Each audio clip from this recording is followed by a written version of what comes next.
Good evening. It is 5:34. I now call this meeting of the Parks, Recreation, and Arts Commission to order. City Clerk, would you please conduct roll call? Commissioner Barraza is absent. Commissioner Collier? Present. Commissioner Dolan? Present. Commissioner Duran? Present. Commissioner Kucharski is absent. Commissioner Miller? Vice Chair Ward? Present. Chair McCoy? Present. We have a quorum. Thank you. Is there a motion to excuse the absence of Commissioner Barraza? So moved. Thank you, Commissioner Dolan. Is there a second? Thank you, Commissioner Miller. All in favor say aye. Aye. Aye. All opposed say no.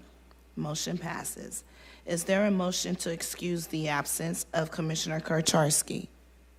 I make the motion that we excuse her. Thank you, Commissioner Collier. Thank you, Commissioner Miller, for the second. All in favor say aye. Aye. All opposed say no. Motion passes.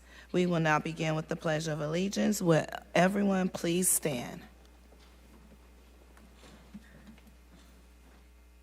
Ready, salute.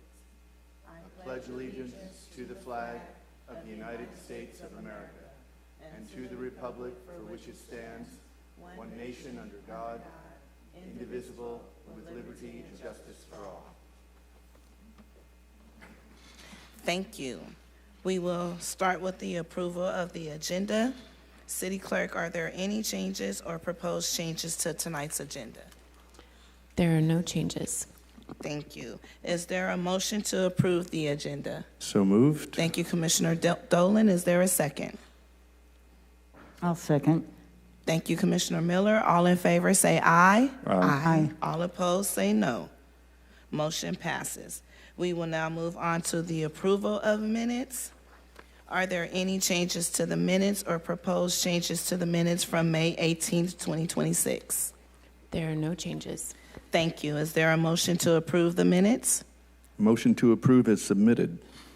Thank you, Commissioner Dolan. Is there a second? I'll second it. Thank you, Commissioner Collier. All in favor say aye. Aye. All opposed say no. This item is approved. We will now move on to subcommittee reports. Does the EAAC subcommittee have an update we would like to provide to this commission? We will hear the updates on the agenda when it comes to any updates to the EAAC. We will now move on to member reports and comments. Commissioner Duran, do you have any member reports or comments for this commission? Nothing for me, thank you. Thank you. Commissioner Miller. Nothing for me. Vice Chair Ward. None, thank you. Commissioner Collier.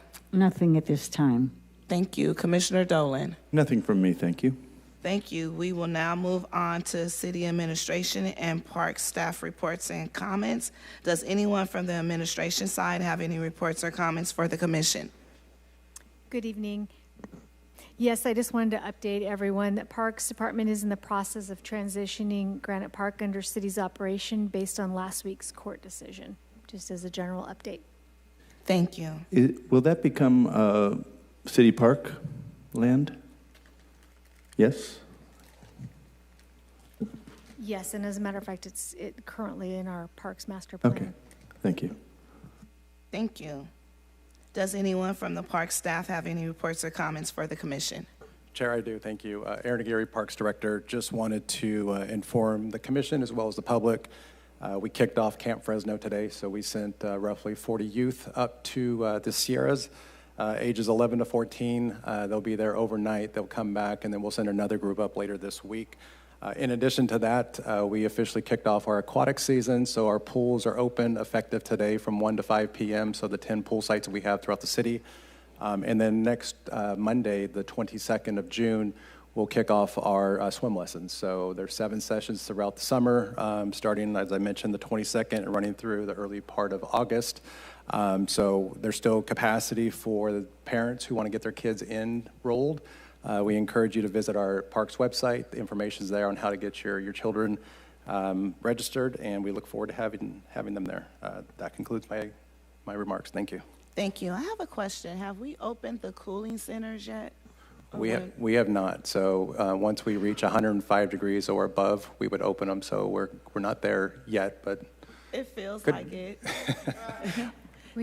It feels like it. I'm just asking. I feel that that's wrong for us to wait till 105 when it feels like it's 105 outside. So I'm really worried about the in-house community with being able to come in and cool off for a little while, being able to get some water and things like that. And maybe if we're providing a snack for them, be able to provide a snack because people will be passing out in this heat. I was at an event this weekend and a couple of people passed out at the event. And it wasn't even a really big event, but it was big enough with a couple of vendors, and you had a couple of people passing out. So just want to throw that on there and come on the record and say that we shouldn't have to wait for the temperature to become 105 degrees to open up our coolest centers when summer officially starts on Sunday, if I'm not mistaken. So just wanted to throw that out there. I also want to add that on our city website, under the city manager page, there's, it says heating and cooling centers, and if you click on that, it lets you know when they're open, because we're following the ordinance, so we notify with, and we update it every 72 hours. I We understand. update it every day, Yeah. 72 hours out. I understand, but for some of us who are not text friendly, I think this is the platform for me to be able to ask when they'll be able to be open. Correct. So I do understand that we're following the ordinance, but I just felt that it was me to state my opinion. Thank you. We will now move on to unscheduled communication. Is Mr. Balakian here? I might have butchered up your name, but please come up.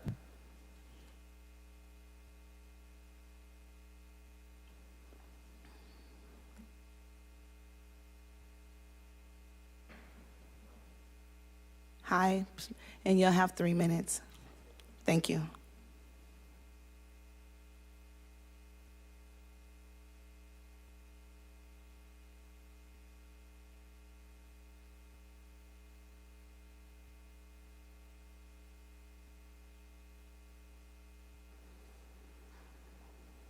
Good.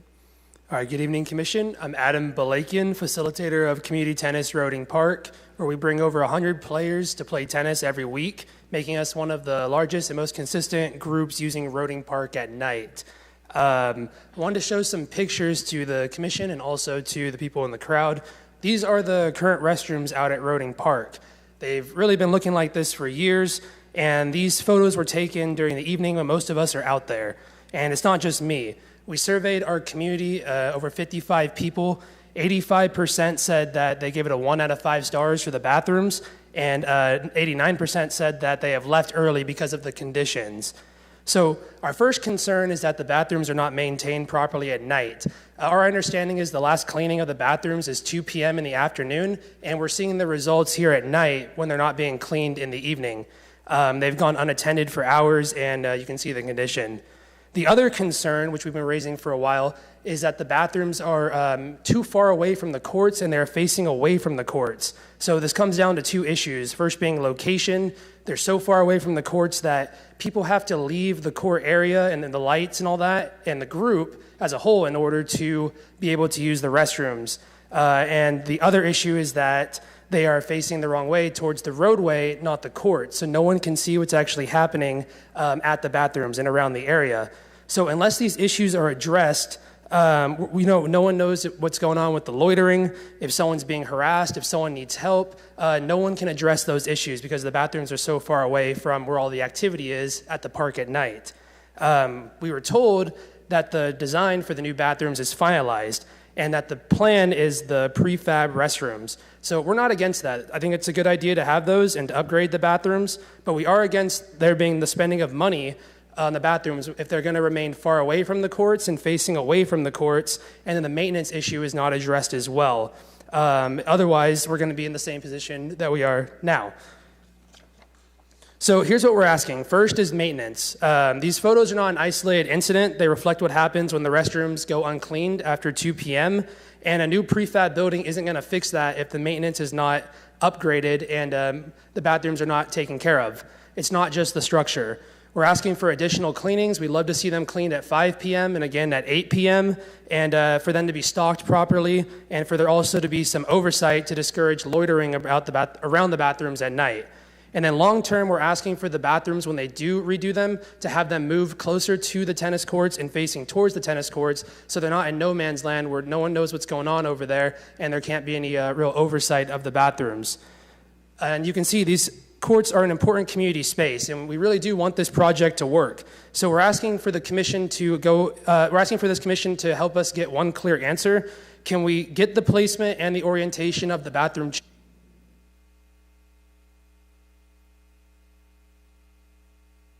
Would any other member of the public like to speak on any issue within the jurisdiction of this commission?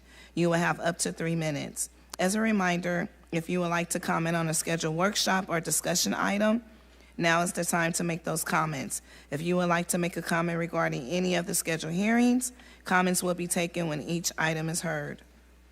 And I do have some cards.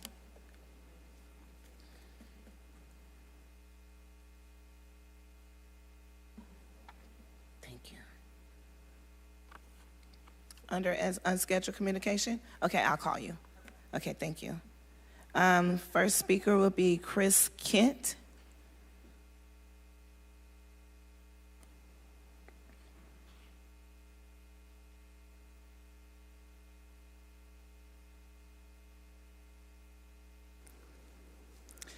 Good evening, and thank you for the opportunity to provide public comment. My name is Chris Kent, and I'm a Fresno resident. I came to talk about the importance of public access to quality tennis courts. I grew up in Fresno, and I fell in love with tennis here. I started playing tennis in high school, and as a student in the Central Unified School District, I was lucky because we had access to free open courts at Central East Campus. We played every day till the lights went out, and having the opportunity to play kept me out of trouble, kept me engaged in my community, and likely contributed to better outcomes for me across the board, physically, academically, and more. I eventually moved and spent over a decade in Sacramento, but I moved back in 2022. And I want to share a little bit about how access to tennis has changed in Sacramento, or in Fresno, over the last 20 years. In the last 20 years, our community has lost a tennis club. I don't know if you all remember Dan Gamble's club over on Blackstone. Dating myself a little bit there, but that's gone. The few courts available at parks across the city are in varied states of disrepair. If you drive around, you might see courts with missing net straps, missing nets, and of course, courts that have been replaced by pickleball courts. And most importantly for me, because I still live within the Central Unified School District, the courts that I spent my youth on are no longer available to the public. The district has decided to close those courts off to the public, leaving today's surrounding communities, students and taxpayers like myself with no options. I frequently drive to Clovis to play on courts in Clovis Unified Schools, and not everyone can afford that trip or make it. That brings me back to why I wanted to talk to you tonight about the importance of free access to quality tennis courts. Things have changed. There's not the same level of access that I had when I was growing up, and the city has an opportunity to step in and invest time and resources to meet the public's need. We've more than demonstrated that there's a desire, there's a need for it. People are interested, they want to get engaged. The bathrooms are an issue, we heard about that. Also lights, I emailed the Parks Department about lights at the Roding Park tennis courts last week. They don't come on until after it's already well past dark. And my USTA team has actually decided to not play at Roding Park anymore until that issue is taken care of. So, the city should invest in community programming as well. People are doing it for free right now at Roding, and that's great. But I think we've proven that there's interest, and we deserve a city-supported solution that can be sustained for our communities now, but also for the next 20 years. Thank you. Thank you. Next speaker, Yingla Wilson.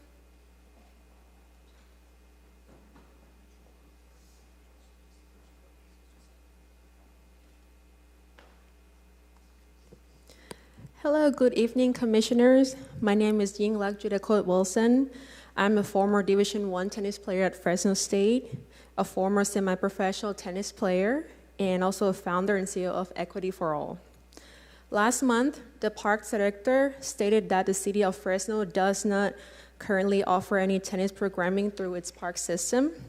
As a former Division I athlete and a former semi-professional tennis player, I found that a little disappointing because I see tremendous potential for tennis to help young professional or young people build confidence, develop life skill, and create healthy habits that can last a lifetime. Tennis is more than just a sport. It teaches discipline, perseverance, goal setting, and personal responsibility. It creates lifelong opportunities in educational pathways, community connection, and healthy physical activity. It is also one of the few sports that people can enjoy throughout their entire lives. Through my work with Equity for All, I focus on helping young people access opportunities that support their long-term success. Tennis and storytelling are two powerful tools we use to help youth build confidence, amplify their voices, and expand their educational and career possibilities on and off the court. And this is why Equity for All partnered with Community Tennis Roding Park and the Roding Park Tennis Club to launch the program Games at Goals Tennis Series. Each Sunday night throughout the month of June, students in grade 4 through 6 receive free tennis instruction, equipment, mentorship, and activities focused on personal growth, goal setting, and future aspiration. Our goal is not only to help students develop their tennis skills, but also to build the confidence to pursue their future goals. For example, yesterday, after the tennis portion of our program, we asked each student to draw what they want to become when they grow up. Is that time? No, you still haven't made it. Oh, yay. And then we gather in a circle, and we give every student the opportunity to share their goals and aspiration with the group. One student shared that they want to become a police officer. Another dreamed of becoming an astronaut. Another hoped to become a professional athlete. And another wanted to be a singer. And that's what our program is all about, a Games at Goals tennis series. I believe this program demonstrates both the value of tennis and the interest that exists within our community when these opportunities are made accessible. I would like to extend an invitation to all the commissioners to come visit our program and see it firsthand. We meet Sunday evening throughout June, and we would be happy to welcome you. And if anyone here tonight has a child entering 4th, 5th, or 6th grade, I encourage you to bring them out. We still have 2 Sundays remaining in June, and the program is completely free. Thank you. Sure. Mm-hmm. Yes. Tell me again what time your group meets on Sunday? It's going to be 6:30 to 8:30 every Sunday in June. Okay, thank you. Thank you. And I do have one sheet for the program information, and I would like to pass that on. Thank you very much. Next speaker, Camilla Sutherland.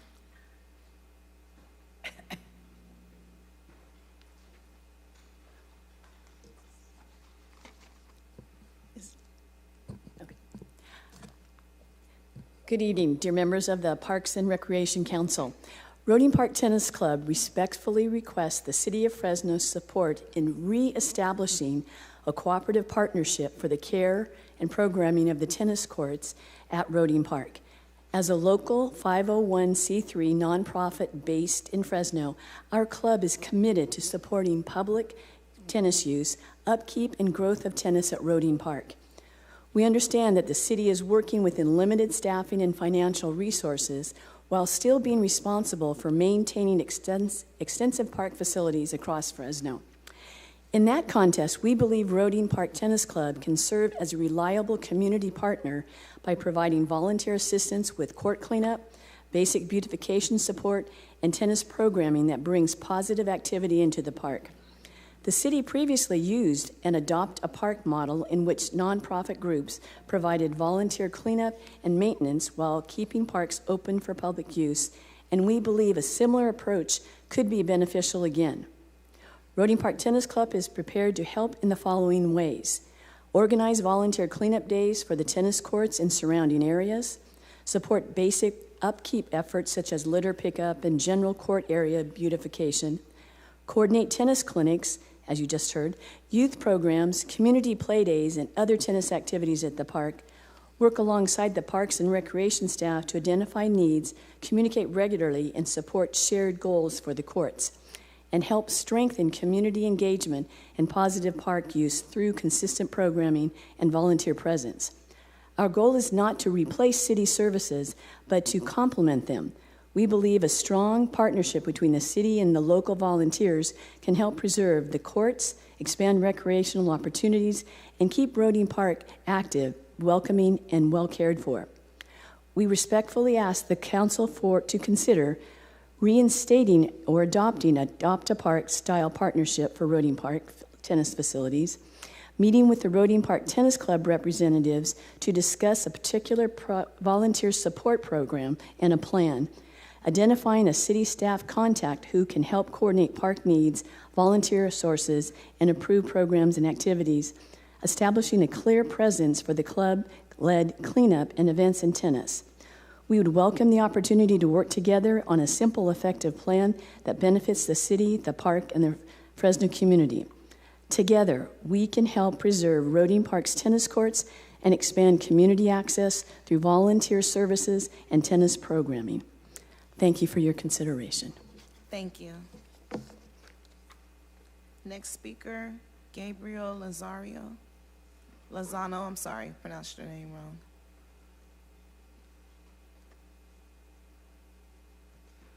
Hi. I wanted to ask some questions. Is there term limits for the appointees on the Parks Commission? Do they rotate, like, do you serve 2 years, 3 years? The second thing, how many times can you miss during your calendar year? You don't have to answer that right now, but just wanted to know. And if we can take attendance on who's missed that. The other thing is that I know you're going to be giving grant money out and stuff like that. One of the things I like for it to be done is to do the organizations or individuals applying for the money, that we do background checks on the people. And the reason I ask that is because I think that it will avoid what we had happen last time. So I think that would be a good thing. And then I like to see, I applied for some jobs through the Parks Department. I didn't even hear one word back. So as a United States Navy veteran, you know, I would and the resident who's paid his taxes, who votes, I would at least like to receive a notice that says no, or, you know, we thank you for your application, whatever. I think that's very impersonal. I think it's very unprofessional, and I think it's just downright disrespectful not to receive, especially what I've given to the city, walking for Measure P, you know, and working at the Peach Park site, you know, what I've given to not receive at least a no. And let me tell you, I've heard some people talked about my teeth. Well, let me tell you what happened with my teeth. I used to work in a psych ward, and the nurse got attacked. I went in against 3 patients, pulled her out. They were beating her head on the door, and I took 2 of the patients down. The third one sucker punched me. I blew my nose. My eye went in and down, and I chose not to get the teeth down. So that was part of the problem. The other thing, so it's not that I don't want to fix my teeth, is that I can't, you know. So just that needs to be said, because I think that's pretty disrespectful. The person or persons that have said that should come to me, and I would have told them that. The third thing is I would like for Mr. Barraza to receive a proclamation. I believe that all the appointees to this commission are done by the mayor's office. I would like for him to receive or recommend that he receives a proclamation for the Peach Park site. We did so much work on that site, you know, and I think he's well deserving of that, to get a proclamation from this city of what we've given. And you guys just don't understand. We ran a nonprofit. We ran a Peach Park site. Even with Measure P, the city has problems finishing the project. And we advocated for Measure P. And a lot of people in the administration didn't want measures. Thank you. Thank you. Next speaker, Aaron Bird.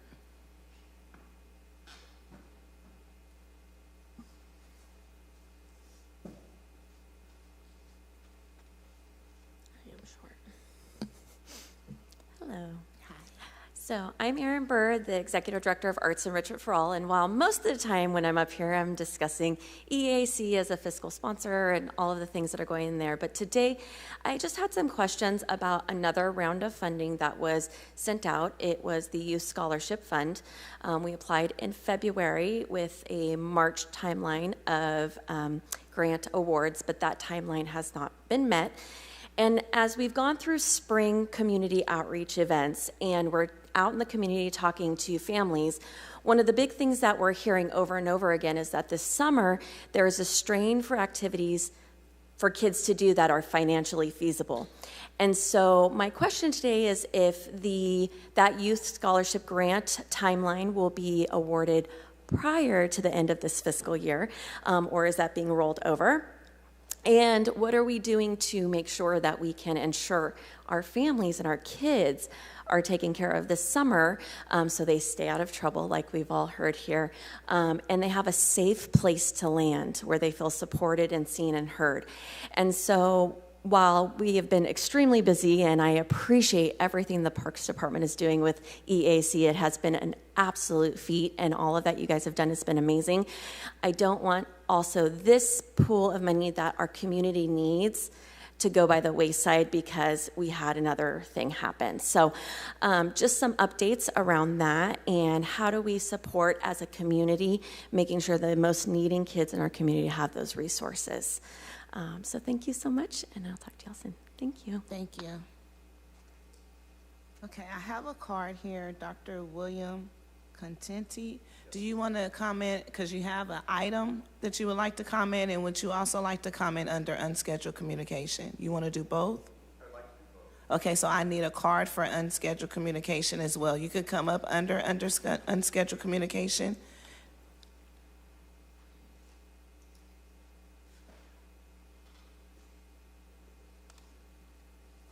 Let me fill this out real quick. You can go ahead and make your comments, and then you can fill Okay. it out later. Thank you. Hi, Dr. William Contenti. I'm a paying member of the Roding Park Tennis Club, and I learned a lot last month. I was here for the first time, and there's a lot of great things that have already been covered, so I'm not going to rehash all those. Again, there's a lot of needs there at Roding Park. I'm learning more about how the funding for the city of Fresno, and there's not a tennis or sport director that's in charge of Roding Park Tennis Club and soon to be Roding Park pickleball courts. And if you're expecting them just to open and be controlled and monitored, and there's not going to be an influx of quite a few people as we've seen at Cedar and Sierra at the Rotary Park, I think you're very, very misinformed. So there's going to be a lot of people. What I would recommend, and that's why I was going to come back for the Measure P, because I am not real informed on how much money is available and how much the Measure P, I don't know if it's structured similar to Measure Z that's done amazing things at the zoo.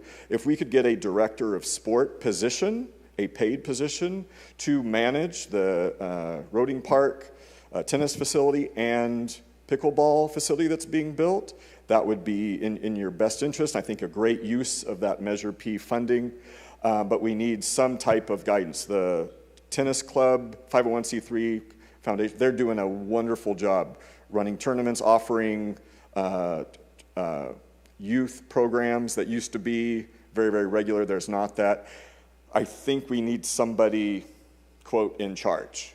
And I don't think we have a great board, but somebody that's their job to oversee everything that's being done there if you want to continue. And I wasn't aware that there wasn't somebody watching all the tennis courts there's 2 still there at Cedar and Sierra at the Rotary Park, next to the pickleball mega complex. There's a lot throughout the city. So if we had a paid position either through Measure P or through the city budget as Parks and Rec, I think that would be a great use of money or funds. I have no idea how to set that up. That would be up to you guys or you ladies as a Parks and Rec board to do that. But you have so much interest and so many good people willing to work and create youth programs, manage the facilities you have, improve the security, lighting, bathrooms, yada, yada, yada, everything else that's already been discussed in the last meeting. You need somebody in charge to do that. And I'd like to come back after I've heard more about the Measure P funding to maybe create that position or help guide you in that respect. Again, the Roding Park Tennis Club can do a lot for you, but I think you need somebody in charge of that facility at Roding and as well as all the other tennis courts. Thank you. I'll fill this out and bring it back up. I can just put it over here because you made you made your comments I'll for probably both. come back. Yeah, Yep. okay. You can come back and just fill out another one. I will do that. Thank you. Thank you. Do we have anyone online? Yes. Cynthia P., you have 3 minutes for unscheduled communication. Good evening, and thank you, Ms. McCoy and Parks Commissioners and Board.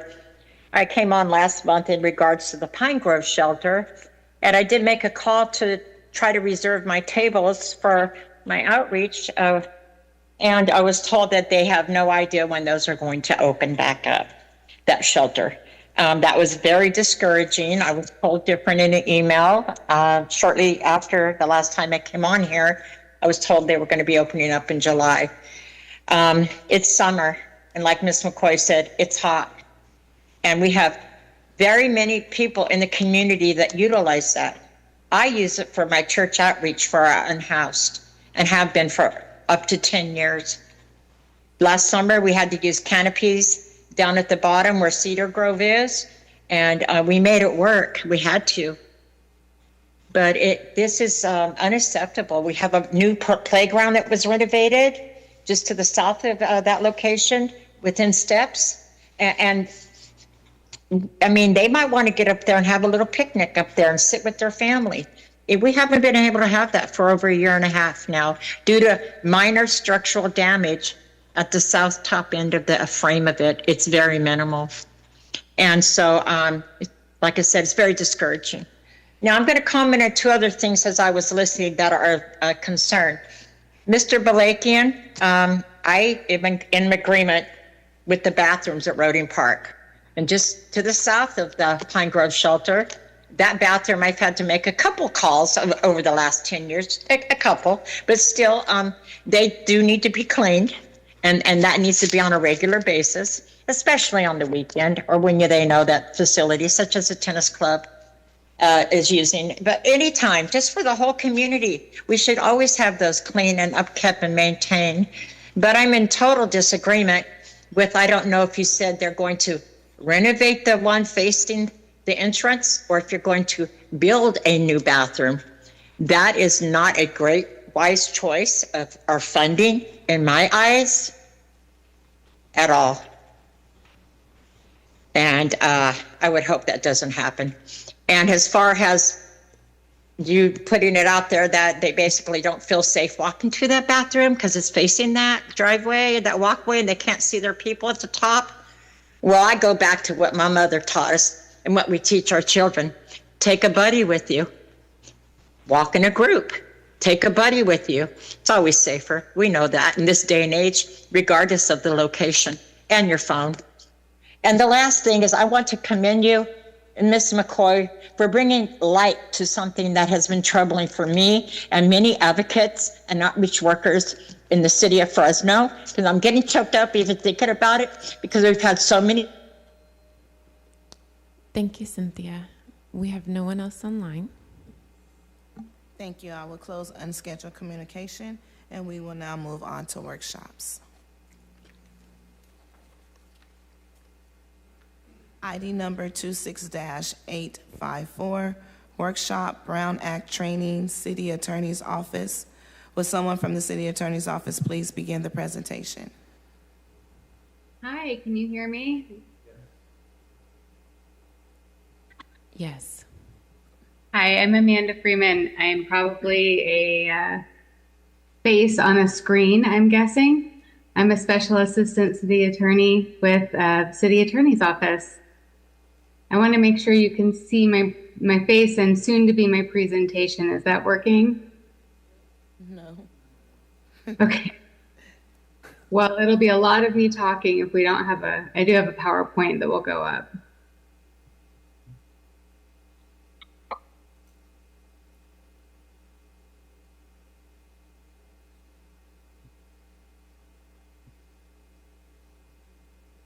I'm not, I can't. I made you a co-host so that you could share a screen if you'd like. Okay, I just want to make sure I'm projecting somewhere before I start sharing the screen. Thank you.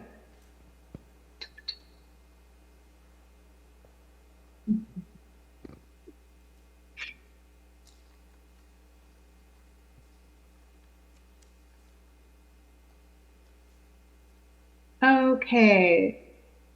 Is my PowerPoint showing? Yes. Great. Okay. Thank you so much. So again, hello commissioners, hello Director Aguirre, hello TJ. I'm not sure who else is in the room. I believe my colleague Brent is in there as your counsel now. So my role here today is to take you through a brief Brown Act training and ethics overview. I have done this training a few times, and so each time it's a little different depending on the needs of the legislative body. So PRAC's needs are a little bit different than, say, PC's or the Planning Commission or any other bodies, but I'm here to help provide you with overview of information. It's not incredibly specific, and I'm always available for questions. So with that said, let's get started. And again, please let me know if there are technical difficulties because I can't tell on my end. So because the whole commission is there, I just want to say that if you do ask questions, please keep it hypothetical. As you will know at the end of the presentation, one of the tenets of the Brown Act is that we can't really discuss substantively anything that's not on the agenda. And so while the Brown Act is on the agenda for today and we can talk about it, any examples of questions that you have as commissioners should wait for a future agenda or advice from staff. So this is general overview, and it's not specific legal advice, but we are here to advise and to help and make sure that things are done in alignment with the Brown Act at any time. So please don't be shy about reaching out. We'll talk about the Brown Act first, and then we'll talk briefly about ethical considerations. So the Brown Act, I'm guessing most people have heard of the Brown Act and are familiar with it, at least in theory. The Brown Act is a state law that was enacted in 1953, and it establishes a framework that all of the city's legislative bodies and the city council primarily have to follow in order for us as a local government agency to make decisions. Amanda, I'm sorry to interrupt. Yours PowerPoint is not. It's not advancing? No, you're still on your home screen. I think you need to start your presentation on your end. Okay, I'm on like my 8th slide. So thank you for telling me. That is great that you let me know.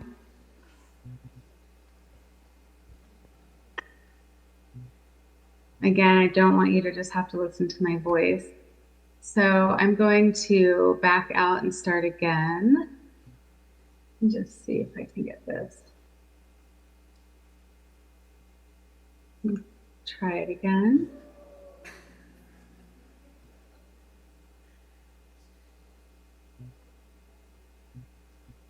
Okay, which, are you on the slide? Can you see a slide that says caution at the top? Yes. Okay, and then if I advance it here, does it say disclaimer now? Yes. Oh, good, great. Maybe we are cooking with gas now. Is that overview? Does that say overview? Has it moved forward? Yes, it says overview. Great, okay, I'm going to assume that they're working. It should say, what is the Brown Act now? Yes. Thank you so much for telling me. That is not, nobody wants to listen to me talk for that long without something else to help. So the Brown Act is a state law that helps us understand how we can, as a city, can do the people's business in a transparent manner, including public input.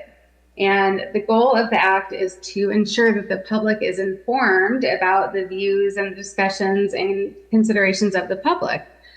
And it governs, and this is important, it specifically governs meeting of legislative bodies. And we'll talk a little bit about what those words mean here in the next slides. So I am not a fan of reading PowerPoints necessarily, but I do appreciate this quote from the legislation. And it's that the people of the state do not yield their sovereignty to the agencies which serve them. The people in delegating authority do not give their public servants the right to decide what is good for the people to know and what is not good for the people to know. So that's part of the government code under the Brown Act. And I think that really sets the tone for what I will talk about today. And, one thing I just remember is that the point of the act is to promote trustworthiness and responsibility by being transparent. So with that said, let's talk about what I was referring to when I mentioned that the Brown Act governs meetings of legislative bodies. So legislative bodies for the city include the city council and then advisory and standing committees that are created by the city council, by charter, ordinance, resolution, state law, or federal law, that are not ad hoc committees, which I'll talk about in a second. And importantly, individuals are subject to the Brown Act's requirements once they've been appointed to the position, even if they've not yet formally been sworn in. And that becomes important when we talk about meetings here in a second. So the Brown Act requires that meetings have to be available to the public, and they must be physically accessible to the public, meaning that they're held within the jurisdiction, and in our case, that's the city. They need to be ADA accessible. We cannot require people to sign in to participate and make their comments. We cannot require people to state their names or their addresses, even though we can ask, but that's not a requirement to make a comment. And we must involve the public. The public is allowed to comment on each item on the agenda before the commission considers it. And I'm sure most people are familiar with this next one, which is just that we cannot prohibit criticisms of the city. And, there is a line beyond which something, we're past reasonable decorum, but just normal criticisms of how the city operates are completely acceptable and part of the public's First Amendment rights. The public comment time is typically limited, as you've experienced already today. Sometimes when there is a particularly contentious or exciting item and there's a ton of speakers, it can be further limited in the interest of the commission being able to complete its business in the meeting time allotted. So with all that said, what is a meeting? This is probably the most important part of today's training because everything revolves, the threshold question for a lot of the Brown Act alleged violations is, well, was there a meeting? What is a meeting? So a meeting is defined as any congregation of a majority of the members of PRAC at the same time and place to hear, discuss, or deliberate upon anything that is within the subject matter of PRAC. I will say that if we keep in mind that this legislation was passed in 1953, with technology today, the requirement that we're in the exact same time and place has evolved, and I will talk about that a little bit. But use of technology to be in the same, we'll just say electronic space can count as creating a meeting, and that's pretty important. So the meetings that we want to avoid, the prohibited meetings, are meetings that occur outside of a noticed agendized meeting. So that can include an in-person meeting, which is where a majority of commission members are talking about something that's under PRAC's purview. outside of a noticed meeting, but it can also happen through a serial meeting, which is where one person talks to several other commissioners, and all of a sudden the content of, 5 members' opinions about something have been shared with each other outside of a noticed meeting.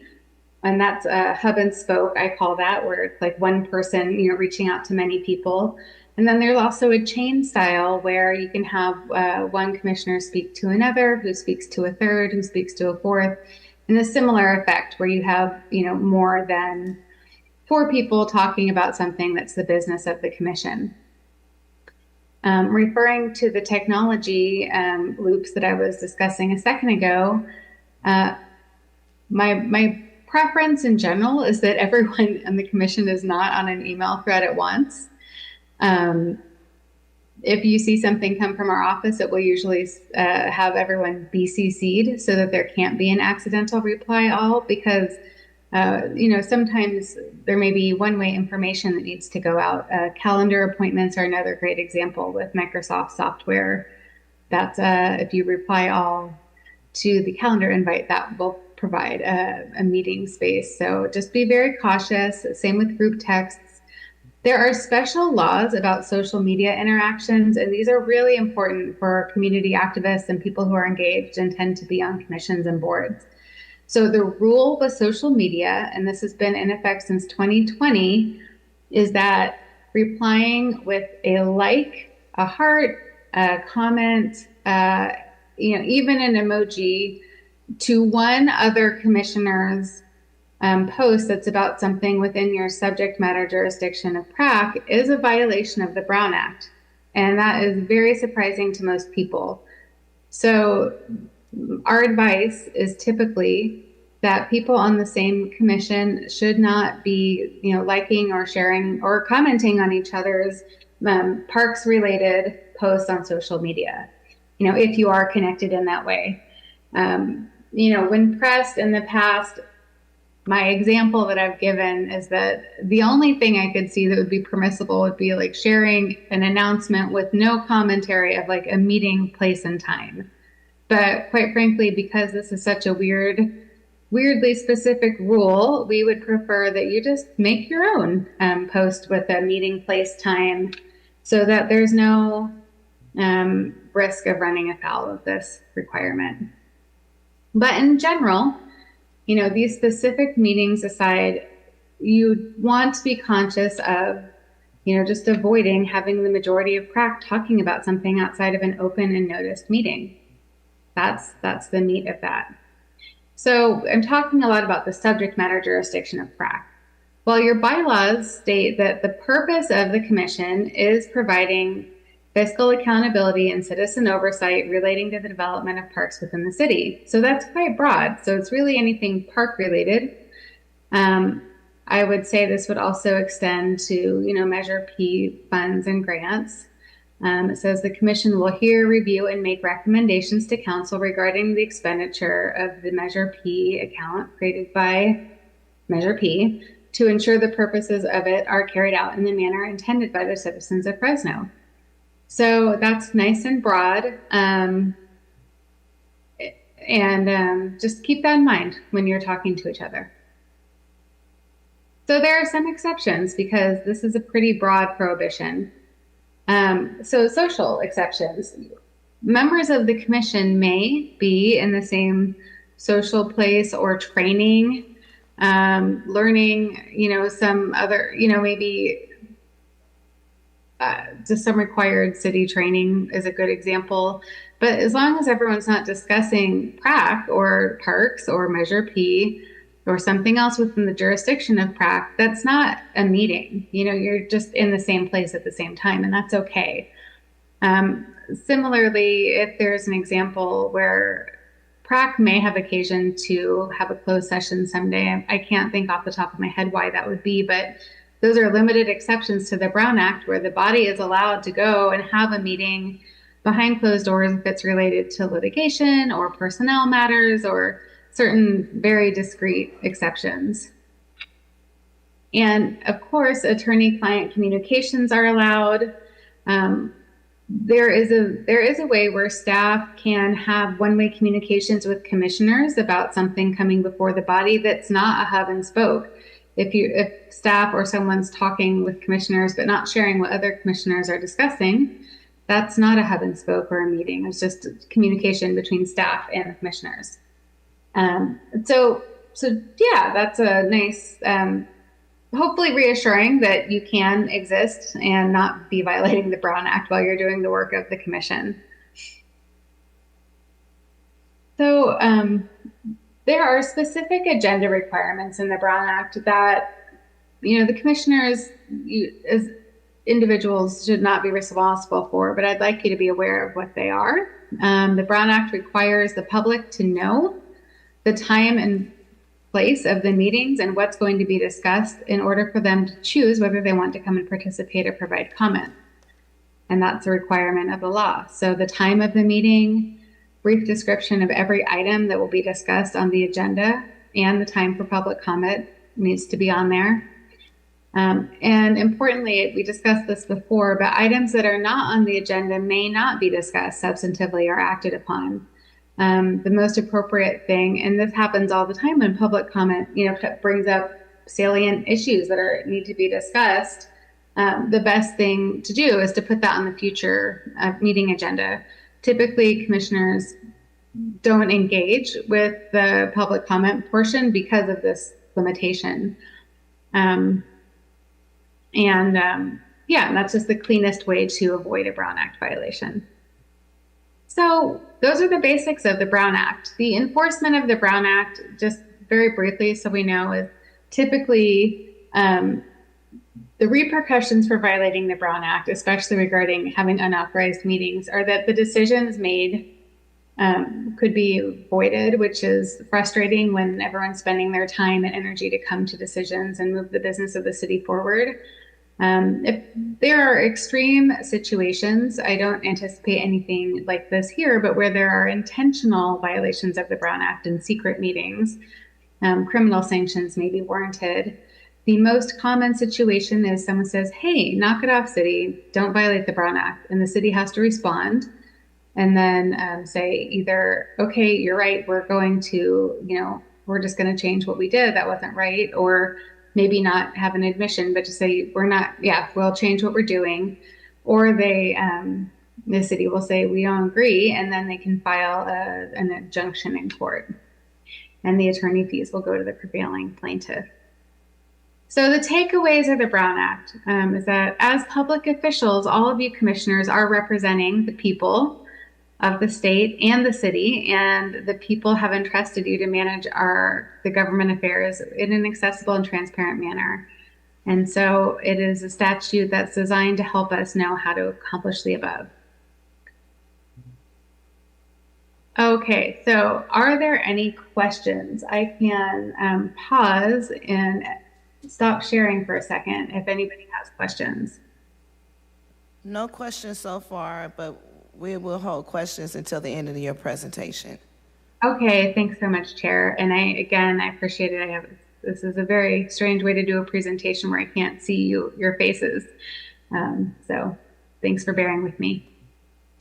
So the second part of this presentation is this is actually even a little bit more brief, but I do want to touch upon ethical considerations because all of the commissioners are subject to the state conflict of interest laws. So the main law is the Political Reform Act, and the basic law, the basic tenet of the Political Reform Act is that decision makers, which includes all the commissioners, may not make, participate in making, or influence a decision if it is likely to materially affect your financial interests. So for the sake of brevity, pretty much every word in that phrase has a whole state regulation defining what it means. I'm going to give you an overview so that if you're working on things that may affect your financial interest, it at least raises a flag for you, and we can discuss and help you with an analysis about whether you need to worry about it further. I'm not going to go into the minutia of each regulation for you guys. But if a decision maker is conflicted and no exception applies, then the routine is that you just close your conflict on the record and you recuse yourself from the matter. So that is very common. It is not something to be ashamed of. This happens all day, every day with legislative bodies. People are announcing their financial interests, their conflicts, and recusing themselves from the matter so that they don't violate the Political Reform Act. So what are these financial interests that I'm talking about? So sources of income to you, over $500 in the year before, your real property, so your house, any maybe a leasehold interest you have, other properties you have, investments like single stocks, generally not mutual funds or blended funds, but if you own, a whole bunch of AT&T stock and that's AT&T funding a park or something, we should at least flag that and do an analysis. Your business interests and your business leadership positions. So if you have a business that has $2,000 or more investment on your part, or if you're a leader, a CEO or something of a business, then that business interest is one of your financial interests. Gifts received. So if you've received gifts over $500 from someone or an entity in the past year, they are considered your financial interest. And then the catch-all is this personal financial effects. Basically anything that's going to affect your personal finances negatively or positively by $500 or more could be an interest that we should discuss. One special rule, and this is for those of you who may have political goals.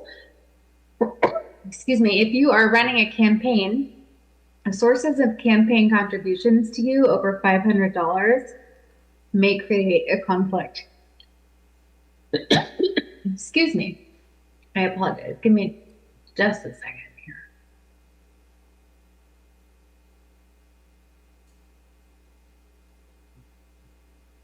Okay, we'll see if I can talk again. There are specific thresholds applicable to each of the, hold on, one more second.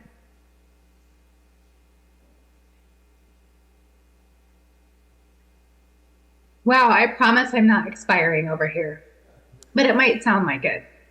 So there are specific thresholds for each of the financial interests that I was just mentioning above, such as the $500 source of income in the year ahead previous, or the $2,000 real property threshold for it to be a financial interest.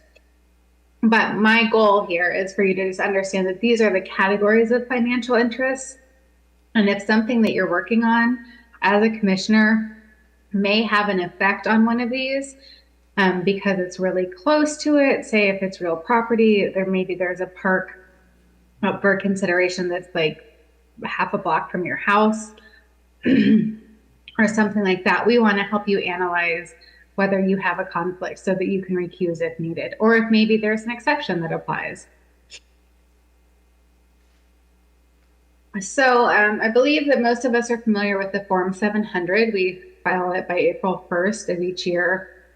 This is the public forum where we disclose our financial interests that we just talked about in the previous slide. So we list our financial interests, we file it with the clerk under penalty of perjury. Anyone who cares to can come and be like, okay, what does she have that are her financial interests, so that maybe if she's working on that topic in the city attorney's office, she should recuse herself. And the same applies to you as commissioners. So we file the form every year. We also file it within 30 days of assuming office or leaving office. So when you start your time as a commissioner or when you leave your time as a commissioner. So another related ethical law that is pretty important, and luckily I don't think it's going to apply too frequently to PRAC, is Government Code Section 1090. This is a very heavy-handed code section. Basically, the rule, it's about conflicts of interest in making contracts. And PRAC doesn't make a lot of contracts in its own capacity, which is great because it's very sometimes challenging to comply with this law. the rule is that a decision maker may not have a financial interest in a matter. And if they do, unless it falls within one of these exceptions, the city just can't make the contract. And unlike the Political Reform Act that we just described, there aren't financial thresholds involved. So there's no description of what makes a financial interest count. If it's more than what they call de minimis, which is kind of a vague, term meaning pretty small, then the interest might prevent the contract from being created. There are a bunch of exemptions that I will not go into here, but again, this is just another thing. If you are doing something with PrAC that could affect your finances or your property or your business in some way, please be sure that you flag that for us so we can help advise you. And lastly, we have common law conflicts of interest. And this is just kind of a catch-all. It is possible that you may not have a specific financial interest in something, but you are so involved or passionate or otherwise caught up in it that you cannot be unbiased about the matter. And in that case, the law requires the city to avoid the appearance of impropriety, meaning that in some cases when someone is, cannot separate themselves from a matter, they need to recuse from it. Very fact intensive. This is not this is one where we have to do an analysis each time because this is, obviously could be very, very broad, but I don't believe that's the intent. The intent is there is a high bar. But it's just something else to think about if you're working on something and you're curious about, you're like, wow, this is something that my family's been working on for 6 generations. Like we don't have any financial interest in it, but it's something that we have put in thousands of hours on or something like that, then please flag for us. So lastly, if you do need to recuse, what do you do? So you disclose why, and there's certain language around, depending on the type of conflict, during your PrAC meeting, immediately before the item is considered, you recuse yourself from the vote and you leave the room while the item is considered. And there are a couple narrow exceptions to that, but it's pretty easy. And the important thing about conflicts is to remember that your duty is not just to not vote, but to not influence the item, which can be a little bit, more broad and less intuitive. So we'll go to questions here. I want to thank you for your attention. I'm going to stop sharing the screen so that if anybody has questions, I'm happy to answer. Well, I want to thank you for that presentation, and I will go ahead and start bringing it back to the commission to see if they have any questions. I'll start with Commissioner Duran. Commissioner Miller? Vice Chair Ward? None, thank you. Commissioner Collier? I did have a question about the common law. Disqualifications required even if no conflict under state law. Could you elaborate on that?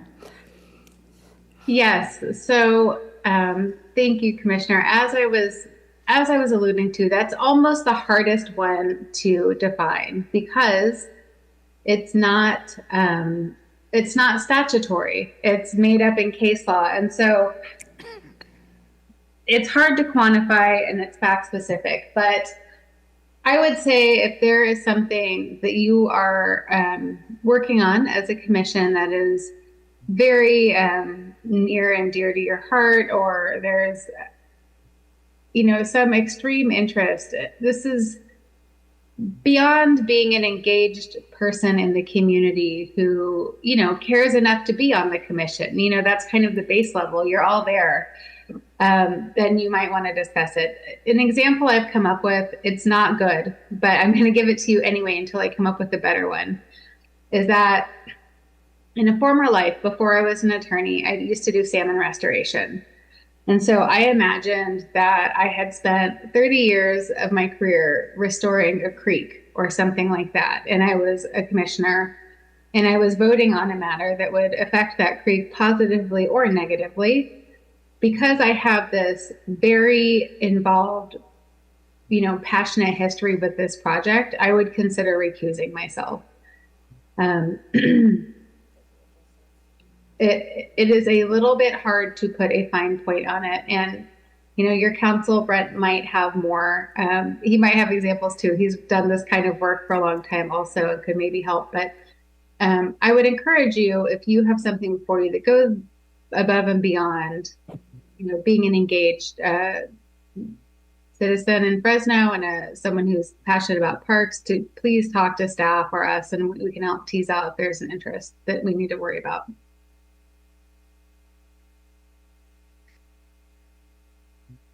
Thank you for your answer. You have any more questions, Commissioner Carlia?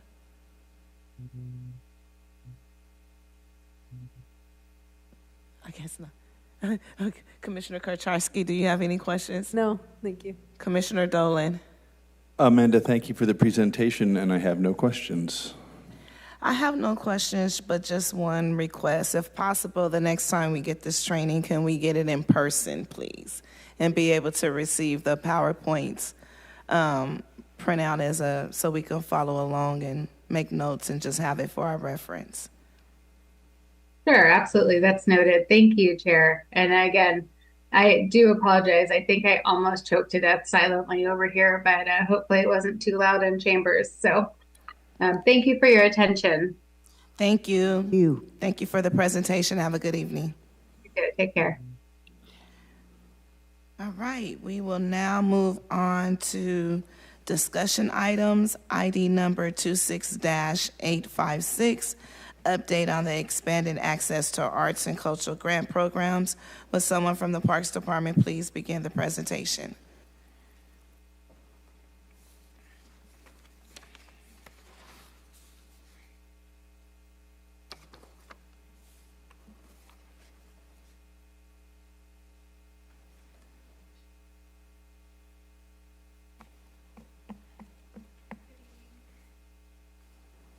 Testing. Okay. Good evening, Commission. Shelby McNabb, Assistant Director, Parks Department. I'll be providing an update on the Expanded Access to Arts and Culture Grant Program. So I'll start with Cycle 2. As I've done before, I give an update on Cycle 2, Cycle 3 then follows. So staff have begun meeting with one-on-one with grantees who received $0 to enable contracting. We've prioritized the Cycle 2 grantees that had not yet received funding, just in the interest of getting funding moving. Groups that received their 90% upfront have been contacted with information on next steps. We sent an email which included some templates and documents that we're requesting, and we are asking for final reports and expense reports to enable contracting for that group as well. Interviews and hiring efforts have continued to provide support to the team, so we are continuing to interview and take steps to hire to help speed up the process. But in lieu of that effort for now, we've engaged existing staff to start to get things moving as well. And we have received some feedback regarding SharePoint and request to use Submittable due to familiarity. We've been using SharePoint to collect files, but Submittable, I believe, was very familiar to prior cycle awardees, so we've been working proactively to explore procurement to see if that might be an option that works better for the grantees for Cycle 2 and then even potentially Cycle 3 as well. So we are looking into that. We've been building a custom portal, but based on some of the feedback we've received and some of the security that it takes to be able to access city software, we're going to explore that option as well. As part of Cycle 2, we've provided graphics to help the grantees navigate the contracting process. On the left there in the purple is a graphic we provided previously for grant agreements. This applies to organizations that had not yet started work and whether they received money or not if they had not yet started. And then the blue is outlining the settlement agreement process, and that's going to be for organizations that had started work and are on track to complete work by the original timeline. So the agreements look different based on the different terms. They have different insurance requirements, and we are navigating which which of the Cycle 2 grantees, which route they will go on based on their unique circumstances. So that's why we have been meeting one-on-one, because each project has different nuances. And then you'll see there, the one on the left-hand side, some people are getting both type of agreements depending on where their project is and what work has to be completed in the future. So we hope these visuals have helped, and we've really enjoyed getting a chance to meet one-on-one with the Cycle 2 awardees. Now, the image here next to it, the Application Review Committee, that's actually intended for Cycle 3. I'll take any questions on Cycle 2 at the very end, so I'll continue on for the Cycle 3 update. Sorry about that, that should have been on another slide. But that is just a graphic to map out the Application Review Committee formation process. I will, let me flip forward here and we'll come back to that. So for Cycle 3, on June 4th, the Fresno City Council established an ad hoc committee via adoption of a resolution. And the ad hoc committee is called the PRAC Guidelines Ad Hoc Committee, and it was established for the purposes of reviewing the draft grant guidelines for the PRAC and to provide feedback and recommendations to the full council at its regular June 18th meeting. So this was formed following the meeting in which you all expressed support for the draft guidelines and the scoring, the ARC handbook. And then we are on track to have the item discussed on June 18th, which is this Thursday. There were some edits made within the document, so those are reflected on the council item. But going back to this graphic, we also added this graphic so that it's easy for someone to be able to see how the ARC groups would be formed. And it includes involvement from a subcommittee of PRAC members who would handle the selection of the ARC members. So we will be coming back to chair for probably the next meeting to work on forming those. All right, so in the next 30 days, we will continue to meet with Cycle 2 grantees and move forward with contracting and funding. Again, we're working closely with each of them on a one-on-one basis and are sharing materials to expedite that process as much as possible. We will continue our interviews and onboarding for staff to help fill the positions that were listed and advertised. We will launch the Notice of Funding Opportunity. There will be 2 of them, one for general operating support and one for project support grant solicitations on June 30th. And we will finalize dates and deadlines. So you will notice also in the guidelines that are going to council on Thursday, the timeline is not included. That's because the timeline will be included on the NOFO documents. So the timeline that was presented to you all previously will be reflected then on those NOFOs. We will update the city website with Cycle 3 information. So Sarah's got kind of a framework drafted out, so we'll be able to refer everyone to the website once the guidelines are adopted by council. And then we will work on developing the related documents, the application for the ARC subcommittee. We'd like to work with PRAC on that formation, and then drafting the conflict of interest questions and all of the documents and things that are listed within the guidelines. So as always, for resources, there are agendas, minutes, attachments, and recordings from many of the past meetings located at the links here. And then we've also linked the City of Fresno website with more information. For ongoing updates and contacts, we will continue to provide updates to you all at each meeting. The upcoming meetings are listed there. There's a phone line, a dedicated email, and then the website linked again. How can I, do you have any questions? That concludes my presentation. How can I answer your questions? Thank you, Shelby, for that presentation and the update. I will bring it back to the commission. Commissioner Duran, do you have any questions? I do, and thank you for the presentation. I was wondering for when you shared about continuing interviews and onboarding for the new positions that were created, are you able to share what the breakdown would be for who has been hired and what positions we're still interviewing for? So since we're in an active recruitment process, I don't know that I'm able to speak to that. I don't know, TJ, if you want to chime in. I'm sorry, can you repeat the question? I apologize. Yeah, so the update was given that we're going to be continuing interviewing and onboarding staff for the new positions. I was wondering if we could have a number of the breakdown of for what position we're still interviewing for and then for what position we may have hired for. I believe you guys are still interviewing for all positions, correct? You can list that you're in the interview phase of any recruitment. You just can't be specific to the actual selection process because of the civil service elements of the positions. Okay, so we're in the interview phase. But as soon as we have an update that I can share with you, I'll share it. Mm-hmm.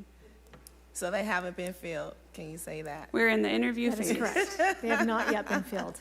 You can say that. They have not yet been filled. I just read between the lines. I'm just messing with you. Chair McCoy, I will say there's been a lot of interest. Let's put it that way. A lot of interest, yes.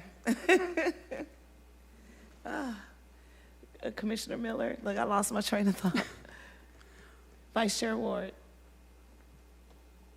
No, thank you. It looks like your department's continuing to put a lot of work in on this, and really appreciate it. Thank you. Commissioner Collier. Nothing at this time. Thank you. Commissioner Kurchowski. Thank you for your presentation. Yes, thank you for the update. Commissioner Dolan. Yes. Shelby, thank you very much for the presentation. I'm sorry, because I do remember that we had these hiring efforts. Can you just remind me, what are the actual positions that we are, the position descriptions that we're hiring? So we have a program administrator, which would oversee the team, and then we have a community outreach specialist and a community coordinator. So these positions are being brought on to augment kind of our grants and contracts team to enable us to do this work. So 3 in total? Yes. Okay, thank you. That's all my questions. I have one more question. I know this is not as part of this, but somebody brought up something earlier, and I was wondering if that could fall into this eventually. The idea that that they're, excuse me, I lost my train of thought. Oh, the sports thing. Having somebody have a sports position in the community to oversee some of the things that they're talking about. They're two separate things, I know, but I'm just wondering if that's something down the road that might be considered. I know it's different, but would something like that be considered for the future? I think when we do our recommendations again for the mid-year budget, we will be able to make those type of recommendations there to be able to send to City Council. Great, thank you for the advice. You're welcome. Am I correct? Okay. Just wanted to make sure. I've been here long enough to know, right? Thank you, Shelby, for the update. And I just want to thank your department for everything that you guys have been doing on Cycle 2. I know that it's been a lot of manpower, a lot of hours, a lot of questions from this commission and the public, but just thank you to you guys. You're welcome. All right, we will move on to the next hearing. ID number 26-857, hearing to receive public input on expanded access to arts and culture grant program. Would any member of the public like to make a comment regarding this item? You will have up to 3 minutes. Do I have anyone online? Laura G., you have 3 minutes.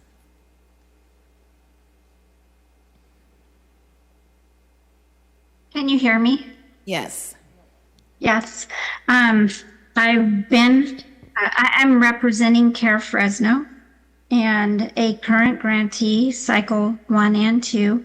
I noticed on page 11 of 26, the document in prior meetings where we were going through it and making revisions. I wasn't in the last meeting.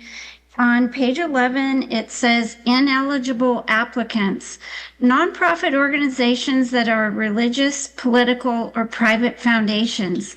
So can you explain where we landed for that? Because you have historically had a number of nonprofit organizations that are heavy in the arts as far as application or feet on, in programs, but their original designation might have been religious or faith-based or whatever with the IRS. In the case of Care Fresno 30 years ago, that was the case. But can you explain that to me?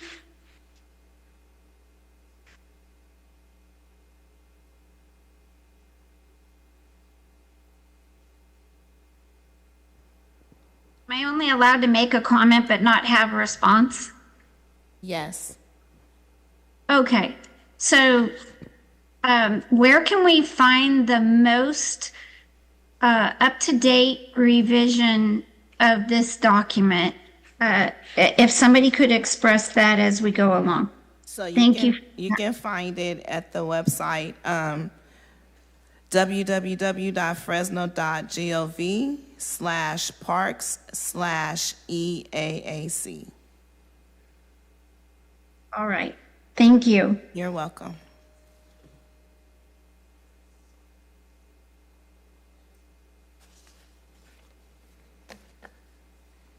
Parvin M., you have 3 minutes. Yes, do you have could you hear me? Yes. Okay.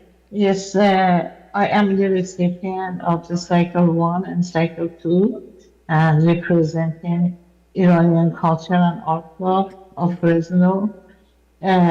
Usually the direction before, it was so clear and we know that what to do, but this time it is a little bit confusing.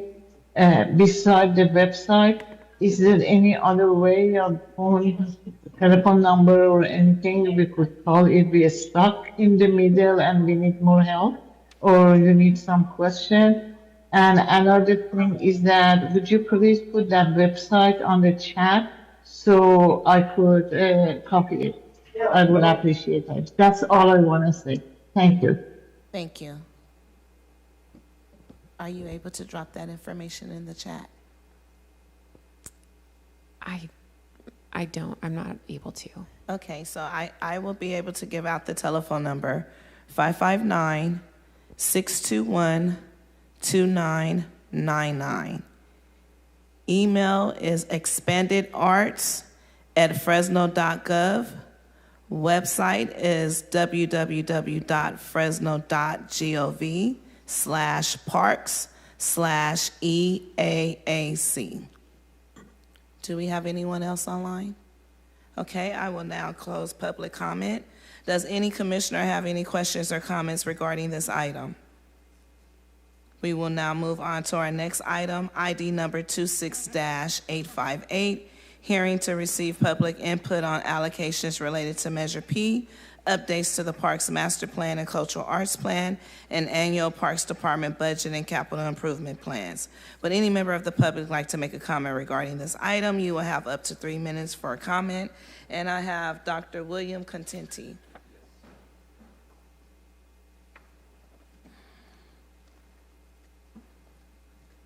Hello again. So I was just doing a brief search through the Measure P budget and allocations, and it appears that there was, just from my research, there was an abundance of revenue compared to expenditures. I would recommend creating a director of sport for tennis and pickleball for the Parks and Rec through the city as a city position funded by the Measure P funds that would oversee the pickleball, tennis at Roding Park, as well as the other neighborhood parks throughout the city. I know you're well represented throughout the community. I'm not even sure, I can't tell you how many tennis courts there are, how many City of Fresno Park pickleball courts there are. But I think that's a growing demand, and I think part of that responsibility would be for youth and senior programs, getting kids out to play, organizing regional or area tennis and pickleball, youth sports activities, summer and year-round. If you wanted to have one director of sport position, that would be a paid position through the Measure P funds. And then you'd have a director at Roding Park. You'd have a director of community tennis parks. You'd have a director of pickleball under that director position. So it looked like there was funding through the budget that I saw from last year, from revenue that had come in through the tax with expenditures. So again, this is just a real cursory look, but I would recommend that a director of sport all through the city of Fresno be looked at. Thank you. Thank you. Do we have anyone online? There's no one online. All right, I will now close public comment. Does any member of the commission have any questions or comments regarding this item? Go ahead. Yeah. Somebody brought up the adopt a park model. I was wondering if that was still a program at the city, or I remember bringing this up I don't even remember how long ago it was. So I was wondering if that was still a available option for nonprofit groups or other groups, or one that the Parks Department was considering looking at. I think that's something that the city was trying to move away from, because they did have nonprofits and CBOs in the parks, but I don't want to speak for them, but I do know that a lot of CBOs who were housed in the parks, in the community centers rather, have transitioned out, and park staff has taken place in there. We do have a program through the Beautify Fresno. I believe it's called Love a Park. Love a Park. And there is an opportunity for nonprofit organizations to partner with Beautify Fresno, specific to park support. Okay, great. So we should direct people to Love a Park through Beautify Fresno is probably the first option, best option for groups interested in, supporting the work of the parks. Okay. Can you give a brief description on what Love in the Park is, so community members can be aware what Beautify Fresno, if that's possible? I'm going to see if I can look it up, because I do not want to misspeak, because I'm not day in and day out operating that program. I know the overall goal is to have a Beautify volunteer effort for cleaning up the park, and then there's an agreement so that we don't rely on the volunteer cleanup efforts and then they are not fulfilled. So it kind of supplements and enhances the regular operations that So the Aaron's upkeep department. of the park, not necessarily being able to be housed at the park. Correct. Okay. Correct. I just Yes, want, yes, I very understood distinct it. difference. Yeah. This is just of the green space. Yes. Yes. I understood it. I didn't want the public to be Yes. confused with Thank what we used to have, which was adopt a park. So thank you for that clarification. Any other questions? Yeah, I have another one. So sorry.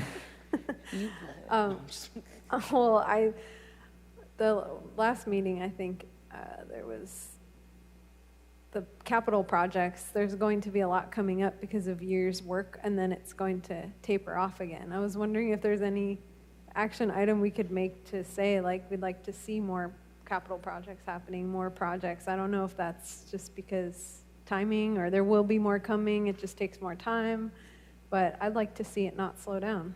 I don't know if that's anything I can have anything to say about, but I'd love to see more projects happen like that. Yeah, and I think Commissioner Kotarski, we talked about this at the last meeting and the opportunities that the commission has. Those will come up again. I believe we start those budget hearings, I think, in September. You all will have the opportunity to make recommendations on new capital projects, acquisitions, and things of that nature. So typically at that time, we'll come to you all with projects that are in design, maybe lacking construction funding, that you all could then recommend to council, and or new projects in itself, whether it's a acquisition of a vacant parcel to develop into a park. September, October, November will be the opportunity for you all to make those recommendations, and we will come back and present to you with that information so you can make those decisions. And we're still in the phase of addressing the highest needs, so those will be the first priority parks, correct? when you say the highest needs neighborhood definition, like the 50% that we vote on, any park that fall in that category will be addressed first, correct? Because it's the highest needs. Yeah, so we have the 50% that's allocated in the various buckets for you all to consider. And again, remember, we also have some of that highest definition from the first go-around that isn't spent. So we have that categorized for you all to look at based on the initial highest needs neighborhood definition that was adopted, 33%. There's still some money left from that in addition to the new definition, the 50%. So that 33% money just rolled over to, or is it in a separate pot? It just rolled over, correct? It rolls over, but we keep account of it in what we call a sub-fund, so we don't mix that money with the new money. So we can clearly identify how much is left in that 33%, what that needs to go towards. So. Okay, so all that'll be addressed during the budget. Yeah, we'll outline, what's left in those categories for the old definition, the current definition, and then, believe it or not, we'll be working on the next, one, right? I know. It comes up fast. Thank you. Any other questions regarding this item? It's okay. I just wanted to ask how the vacant lot decisions, do you have like a list already, or do people bring them to you? How can people bring their vacant lot ideas to Parks Department for acquisition? Are you talking about the commissioners? Anyone, yeah, commissioners or public. So we have, remember, I don't know if you were here, I don't think you were here the first definition when we came up with the highest needs definition. We had heat maps showing kind of where park deserts were located throughout the city. That's one step in addition to the Parks Master Plan, and then some of these specific area plans that are being adopted.